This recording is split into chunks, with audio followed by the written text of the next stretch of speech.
The crimson drop of blood slid down the tube as Xavier Collins watched, his calloused hands gripping the armrests of the donation chair.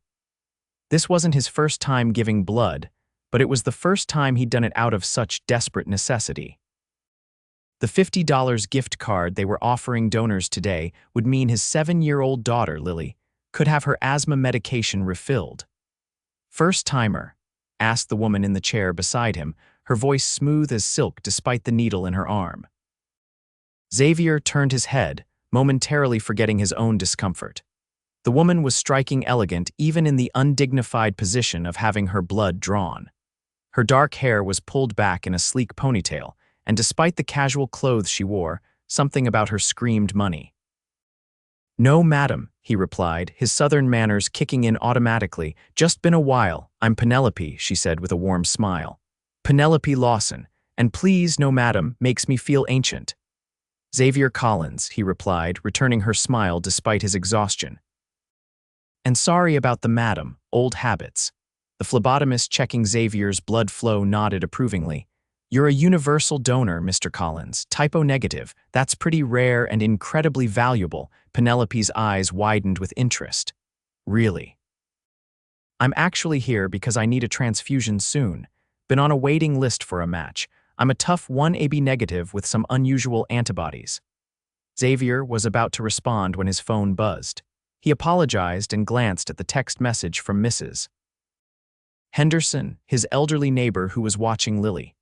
"Everything okay?" Penelope asked, noting his furrowed brow. "Just my daughter. Her asthma's acting up again." He sighed, mentally calculating how quickly he could get the gift card and make it to the pharmacy before closing time. "I hope she feels better soon," Penelope said softly. Xavier nodded his thanks, unaware that the woman beside him was watching him with more than casual interest.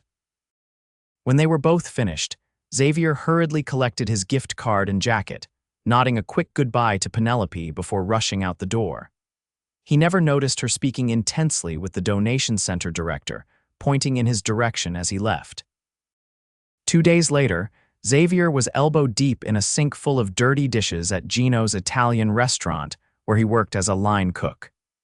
The kitchen was sweltering, and his back ached from the double shift he'd pulled. Between this job, weekend handyman work, and the night classes he was taking in business management, he barely had time to breathe, let alone sleep. "Collins," barked Manny, the head chef. "Someone's asking for you out front." Xavier frowned, drying his hands on a kitchen towel. Lily was at school, and no one else ever came looking for him here.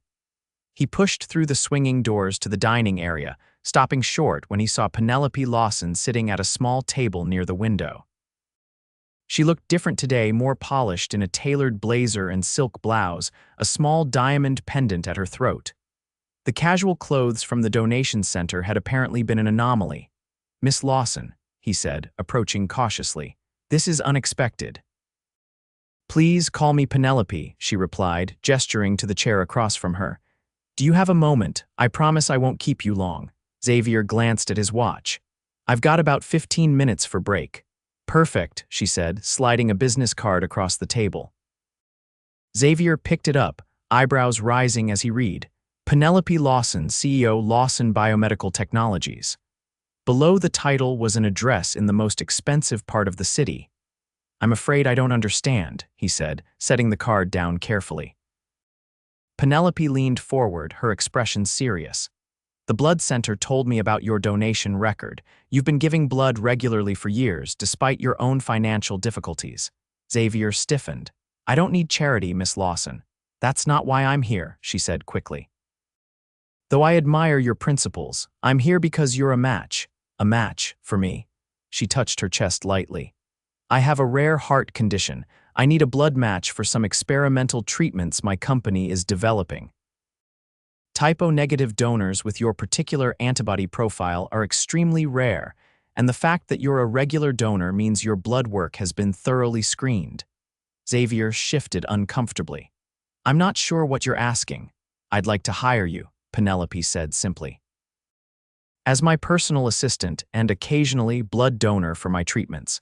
The position pays $90,000 annually with full benefits, including exceptional health insurance that would cover your daughter's asthma medication. Xavier's jaw dropped. That's insane. You don't even know me. I know enough, Penelope countered. The blood center director said you've never missed a scheduled donation in 7 years. Your boss here says you're the most reliable employee he has, and I saw how you reacted when your daughter needed you. Character matters to me, Xavier. He shook his head in disbelief. What would this job actually entail? Mostly what any PA does, managing my schedule, handling correspondence, accompanying me to meetings. The blood donation would be once a month, supervised by my medical team. Nothing that would endanger your health. Xavier's mind raced. The money would change everything. He could quit his second job, finish his degree faster, move Lily to a better school district, afford her medical care without stress. But nothing came without strings. Why me? He asked directly. There must be other donors who match. Penelope's expression softened. There are a few, but I need someone I can trust, someone who understands sacrifice. She paused.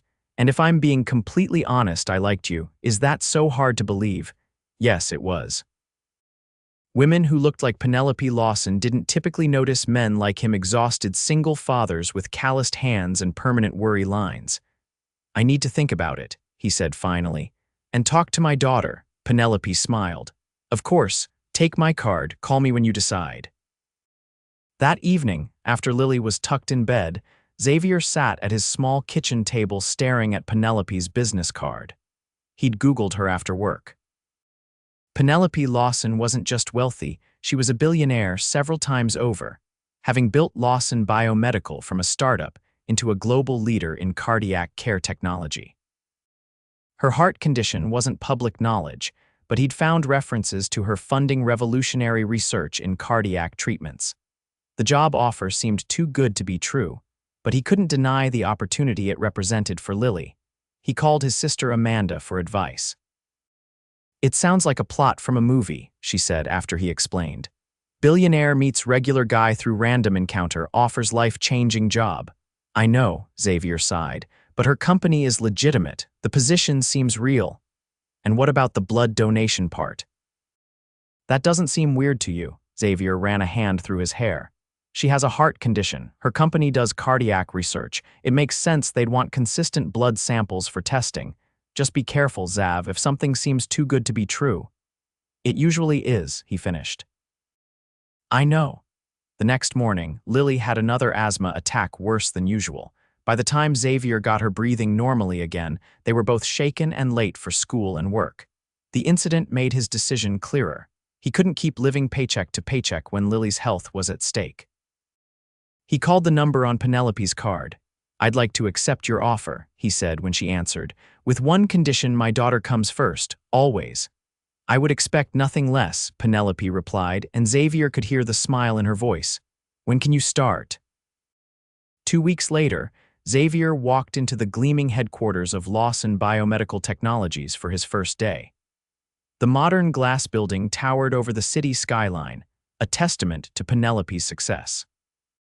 Her executive assistant, Karen, a no-nonsense woman in her 50s, gave him a quick tour before escorting him to Penelope's private office on the top floor. Good morning, Xavier, Penelope greeted him, rising from behind a massive desk. Today she wore a simple but obviously expensive dress, her hair loose around her shoulders. Ready for your first day, as ready as I'll ever be, he admitted. The day passed in a whirlwind of orientation meetings, paperwork, and introductions. By late afternoon, Xavier's head was spinning with new information and faces. Penelope's world operated at a pace he wasn't accustomed to, but he was determined to adapt quickly. At 5 o'clock sharp, Penelope appeared in the doorway of the small office that had been assigned to him. Time to go. I have a dinner meeting and you'll be joining me. Xavier glanced at his watch in alarm. I need to pick up Lily from after-school care by 6, Penelope smiled. Already taken care of. Karen arranged for a car to take you to get Lily and then you'll both join me. Is that acceptable? The restaurant has a children's menu. Xavier was taken aback by her consideration, but nodded gratefully. The restaurant was the kind of exclusive establishment Xavier had only seen in magazines' dim lighting, impeccable service, and prices that would have represented a week's pay at his old job. Lily was wide-eyed but surprisingly well-behaved, clearly impressed by the elegant surroundings. "So you're my daddy's new boss," Lily said to Penelope with a child's directness. "Are you a princess? You look like one." Penelope laughed, a genuine sound that transformed her face. "No, just a regular person who started a company, and your dad is going to help me with some very important work." Lily nodded seriously. "He's really good at helping. He helps me with my breathing all the time." Something flickered in Penelope's eyes, sympathy, perhaps, or understanding. "I know about breathing problems," she confided to Lily. "My heart doesn't always work the way it should." Lily's eyes widened. "Do you have to take medicine too?" "Lots of it," Penelope confirmed, "but I'm working on making better medicine for me and for other people." Throughout dinner, Xavier observed the easy way Penelope interacted with Lily, answering her endless questions with patience and genuine interest. For someone who presumably had little experience with children, she showed remarkable sensitivity to Lily's needs, even ordering a special dessert when she noticed Lily eyeing the dessert cart.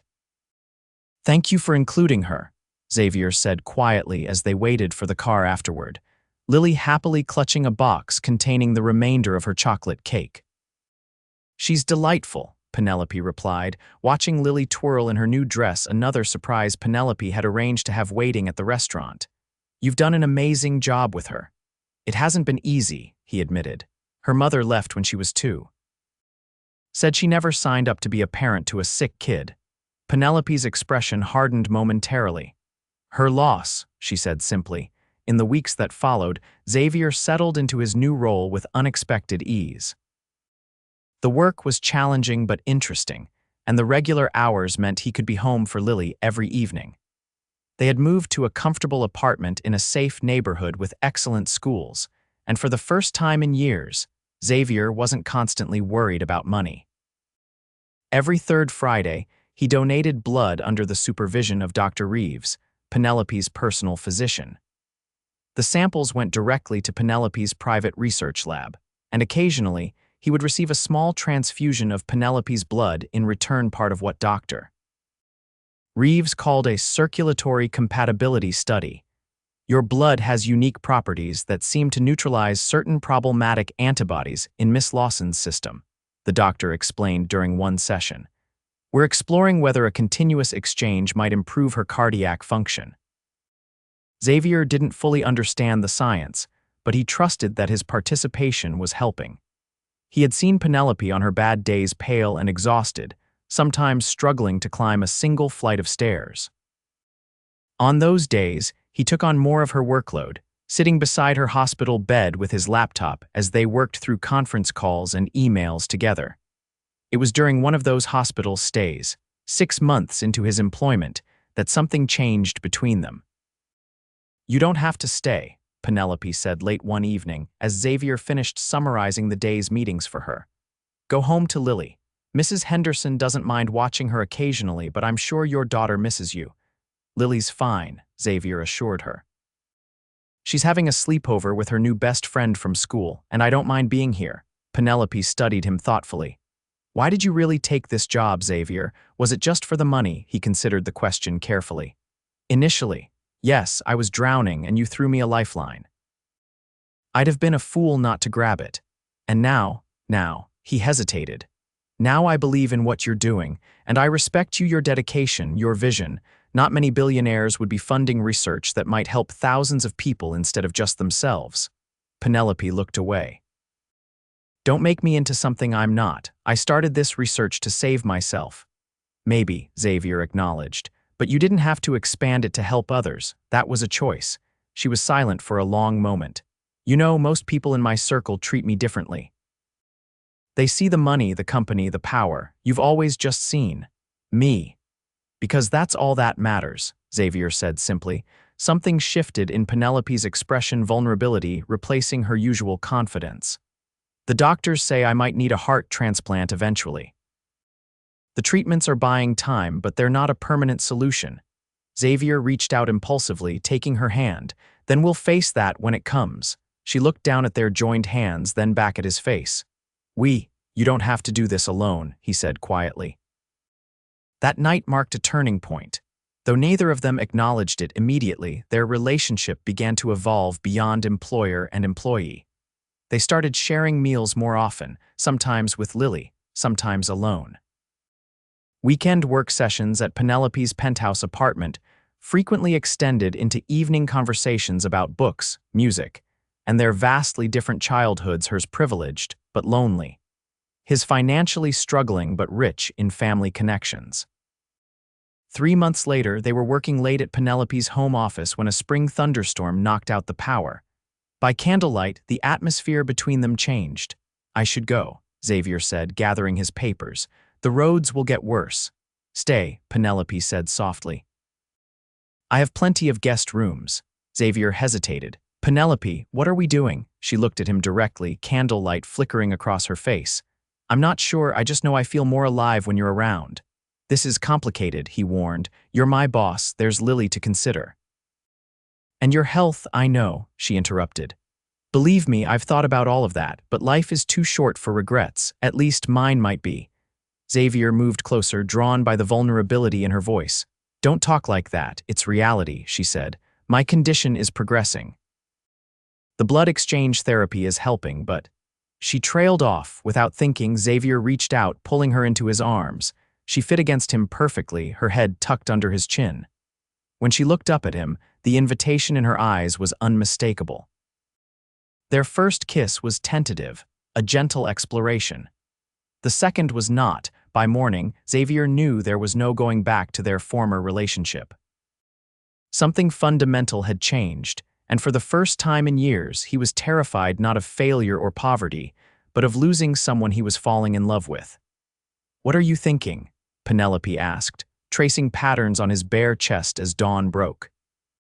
That this terrifies me, he admitted honestly. She nodded. Me too. I haven't let anyone close in a very long time. It's easier to be alone than to risk loss.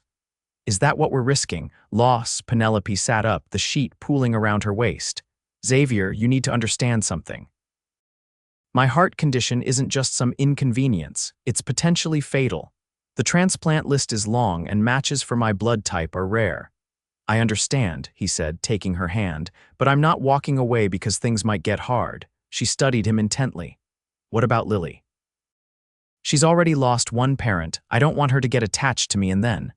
Lily adores you already, Xavier pointed out, and she's stronger than you think. We both are. Over the next few months, their relationship deepened. Xavier and Lily began spending most weekends at Penelope's penthouse, which soon accumulated stuffed animals, children's books, and crayon drawings alongside the expensive art and antiques. Penelope attended Lily's school plays and science fairs, beaming with pride as if she were her own child. To Xavier's surprise, the transition felt natural. Penelope fit into their lives as if she had always been meant to be there. Even on her bad days, when her energy was low and her breathing labored, she made time for Lily, listening to her stories or simply watching movies together on the massive living room sofa. One evening, as they prepared dinner together in Penelope's kitchen, something that had become a cherished ritual, Xavier's phone rang. Hello, he answered, balancing the phone on his shoulder as he continued chopping vegetables. Mr. Collins, this is Dr. Reeves. Is Miss Lawson with you? Xavier's stomach clenched. Yes, she's right here. Is something wrong? I've just received her latest test results. I need to see both of you in my office, tomorrow morning if possible. Xavier ended the call, his hand trembling slightly. Dr. Reeves wants to see us tomorrow. Penelope nodded calmly, though her knuckles whitened as she gripped the counter. Did he say why? No, but he wouldn't call in the evening unless it was important. That night they lay awake in bed, neither speaking about the fears that kept them from sleep. Xavier held Penelope close, listening to the slightly irregular rhythm of her heart, memorizing its beat.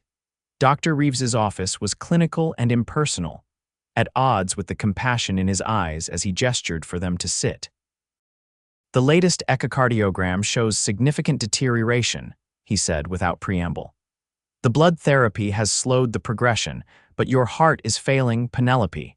We need to move you to the top of the transplant list immediately. Penelope nodded, her expression composed despite the devastating news. Time frame, without a transplant.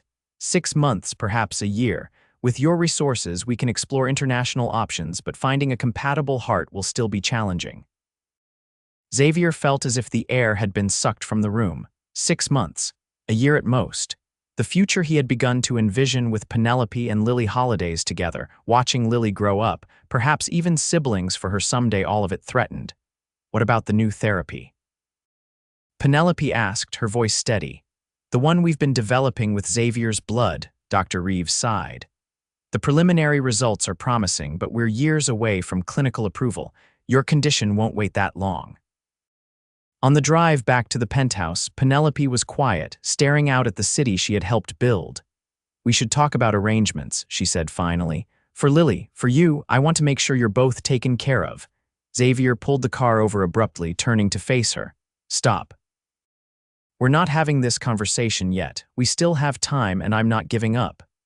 It's not about giving up, she argued. It's about being practical. Practical, he repeated incredulously. There's nothing practical about this situation, Penelope. I'm in love with you. Lily loves you. We're just finding our way together, and I refuse to start planning for your death when we should be fighting for your life. Tears filled her eyes. I love you both too. That's why I need to know you'll be okay. Xavier pulled her into his arms, right there in the parked car. We'll be okay because you're going to be okay. We're going to figure this out. Together. That evening, after Lily was asleep, Xavier sat in Penelope's home office, researching heart transplant protocols and success rates. He had never felt so helpless. All his hard work, all his determination, couldn't fix this. He couldn't work extra shifts or take another job to save Penelope's life. It was entirely out of his control, or was it an idea formed, so outlandish he almost dismissed it immediately. But the more he thought about it, the more he wondered if it might be possible. The next morning, he went to see Dr. Reeves alone. You want to do what? The doctor asked incredulously when Xavier explained his idea. Test me as a living donor, Xavier repeated. I know it's experimental, but Penelope's company has been researching partial heart transplants from living donors. I've seen the reports. Dr. Reeves shook his head. Those procedures are still highly theoretical. The risk to both donor and recipient would be enormous. But not impossible, Xavier pressed. And my blood is already compatible with hers. Wouldn't that reduce rejection risks? In theory, yes, the doctor admitted reluctantly. But Xavier, you're talking about donating a portion of your own heart. The recovery would be grueling, and there's no guarantee it would save Penelope. I understand the risks, Xavier said firmly, but I need to know if it's possible. Please just run the tests. Dr. Reeves studied him for a long moment. Does Penelope know you're here? No. And I don't want her to know unless the tests show I'm a viable donor. She would never agree otherwise. Against his better judgment, Dr. Reeves ordered the necessary tests. For the next 2 weeks, Xavier underwent a battery of examinations, all carefully scheduled around his work with Penelope to avoid suspicion. When the results came back, Dr. Reeves called him back to the office. Your heart is exceptionally strong, he said, displaying the scans on his computer. And the tissue compatibility with Penelope is remarkable, likely due to the blood exchanges you've been participating in. In theory, you could be a donor for a partial transplant. Xavier felt a surge of hope. So it's possible? Possible, yes. Advisable? That's another question entirely. The procedure would require Penelope's surgical team to remove damaged portions of her heart and replace them with sections from yours. Both of you would be on bypass during the operation, both at significant risk. But if it works, doctor. Reeves said cautiously, it could buy her years, possibly decades. The exchanged tissue might even stimulate regeneration in the remaining portions of her heart. But Xavier, the chance of success is maybe 50%. And without it, she'll need a full transplant within months. And given her rare blood type and antibody profile, the odds aren't good, Xavier finished. Dr. Reeves nodded soberly that night. Xavier told Penelope everything: his research, the tests, the potential procedure. Absolutely not, she said when he finished, her voice shaking with emotion. I would never risk your life like that. What about Lily? Have you thought about what would happen to her if something went wrong? Of course I have, Xavier said, taking her hands in his. But Pen, I've thought about what happens to her if we don't try this too. She loves you. You've become her mother in all the ways that matter, and he swallowed hard. I can't just watch you die when there might be a chance. It's my decision, Penelope insisted. My life, my risk. No, Xavier countered. It's our lives now. You, me, Lily, we're a family. And families face things together. For days, they argued, reconciled, and argued again. Xavier brought Dr. Reeves to meet with them, along with the lead researcher from Penelope's cardiac team. They reviewed the data, the risks, the potential outcomes. In the end, it was Lily who tipped the balance. Why are you and Penny fighting? She asked Xavier one evening, her small face serious. Is it because her heart is sick? Xavier knelt down to her level. We're not fighting, sweetie. We just disagree about how to help her get better. Is she going to die? Lily asked bluntly, the fear evident in her voice. Xavier hesitated, unwilling to lie but afraid of frightening her. The doctors are doing everything they can to help her. But you could help her, right? I heard you talking. You want to give her part of your heart. Xavier sighed, wishing he and Penelope had been more careful about their discussions. It's complicated, Lily. No, it's not, Lily said with a child's certainty. If you love someone, you help them. That's what you always tell me. When Xavier recounted the conversation to Penelope that night, she wept. I can't ask this of you, she said through her tears. It's too much. You didn't ask, Xavier reminded her. I'm offering, and it's not too much, not for us, not for our family. 2 weeks later, they were admitted to the Cardiac Surgical Center at Lawson Biomedical's research hospital. The procedure had been planned down to the minute, with the company's top surgical team assembled. As a precaution, a full donor heart was also on standby. Flown in from a compatible donor in Europe, Penelope had insisted on this backup plan, unwilling to risk Xavier's sacrifice being in vain if complications arose. The night before surgery, they sat together in Penelope's private room, hands intertwined. No regrets, Xavier said softly. Whatever happens tomorrow, I want you to know that loving you has been the best decision of my life. After this is over, Penelope replied, her voice steady despite her fear, I want us to make it official. Marry me, Xavier. Let me be a real mother to Lily. Let's be the family we already are in our hearts. Xavier felt tears prick his eyes. Nothing would make me happier. The surgery lasted 14 hours. Lily stayed with Amanda, who brought her to the hospital only after both Xavier and Penelope were in recovery and stable. The procedure was groundbreaking. Sections of Xavier's healthy heart tissue were grafted onto Penelope's damaged heart, guided by innovative techniques developed in her own laboratories. The surgeons worked with microscopic precision, connecting tiny vessels and nerves, literally joining their hearts in a medical miracle. When Xavier awoke in the ICU, his first thought was of Penelope.